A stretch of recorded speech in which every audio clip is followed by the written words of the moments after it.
This is Eddie Hearn, Matchroom Boxing. You are watching Sporting Icons. You don't need to be anywhere else.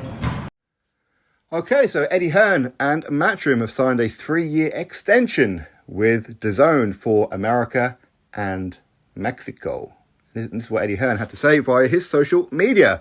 5 years ago, we decided to make our move in America.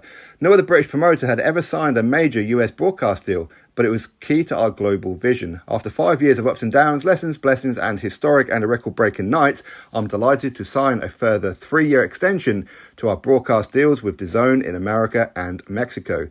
Thanks for all your support. We are ready and committed for further growth, new signings, and continued value for fight fans around the world. Eddie Hearn's statement. Was it really 5 years ago? That's frightening. Can't be 5 years ago. Surely not. Maybe it's all about 5 years ago, because obviously when he was still with Sky Sports, they were actually putting on some fight nights in America already at that point before he actually went with DAZN.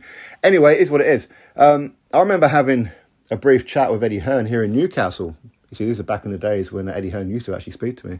But I asked him the question, when is Matchroom actually going to go global? Because you guys are doing fantastic here in the UK. Surely the UK walls can't hold you. When are you going to go global? And he looked at me, smiled and winked. A couple of weeks later, he announced with DAZN. Okay, so was it really that long ago? It can't have been 5 years ago, surely. Anyway, it's what it is. So this is a far cry from many comments that I've seen over the last several months here on my channel on YouTube and across social media. Eddie Hearn is about to be kicked out by DAZN. He's going to lose his job. He's going to go cap in hand back to Sky, begging for his job back. DAZN are going to close down its doors. Eddie Hearn spent $1 billion and got nothing out of it and all that kind of stuff, right? What kind of rhetoric? I don't quite know where they get all these numbers from. There's no way he spent $1 billion. Not a chance. Whatever financial issues DAZN may or may not have is usually from investment through football and other sports. Hey, whatever. So those who have been saying it often enough in the hope that it comes true that DAZN kick Eddie Hearn out, well, unfortunately, you're going to have to put it with him for at least another 3 years, or at least in America and Mexico anyway, where, of course, they have huge stars on their platform here in the UK and globally, and that as well, with Canelo Alvarez, the biggest star in sport, followed by Anthony Joshua, the two biggest names in boxing, fight where? On DAZN, through Matchroom. Plus many other fighters. Conor Benn was nearly there. Maybe he still will at some point. Who knows? But they have done fantastic. Okay, they haven't done quite what I thought they were going to do when they had that conversation. And when I saw Eddie Hearn after he signed the DAZN deal, I said, okay, $1 billion. And he'd done that, that little midget guy in Austin Powers, $1 billion.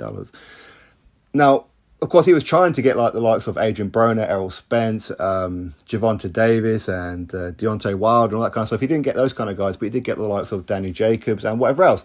So he got very good signings. He did. Eventually, he ended up getting Canelo Alvarez.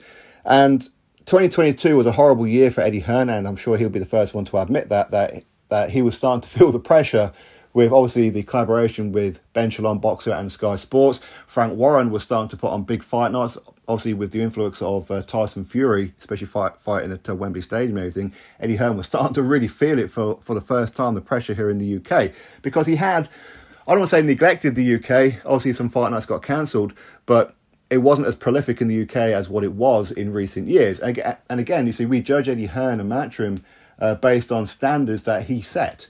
And if you don't quite do a better year than what you've done the year before, then it's a failure, okay? But of course, that whole Conor Benn situation didn't help, did it? But quite clearly, DAZN are happy with the service that Eddie Hearn is providing. And like Eddie Hearn, don't like him, Matchroom, DAZN, rate them, it's an app or whatever. Ultimately, they're in the conversation, aren't they? They are a huge platform for boxing in America. Huge platform. How many platforms have tried and failed? Fox Sports tried to get involved, didn't they? And ended up only putting on like pay-per-views, and they were flopped, and now they seem to have left Al Heyman and the PBC hanging, where to the point they had to go back to Showtime cap in hand for more money and more fight dates, right? And half the fighters ain't fighting more than once a year, but at least Eddie Hearn, he does have a lot of fighters who seem to be rotating their fighters, where they are actually getting fight days. And that is something that I wish that Boxer and Sky Sports would look more into. You know, you've got a lot of fighters there. Even if they lose, hey, so what? Get him out on rotation. Don't use the same faces over and over again. Eddie Hearn is going here, there and everywhere around the world. He's just started going in there in Australia. I've got a feeling big things are coming.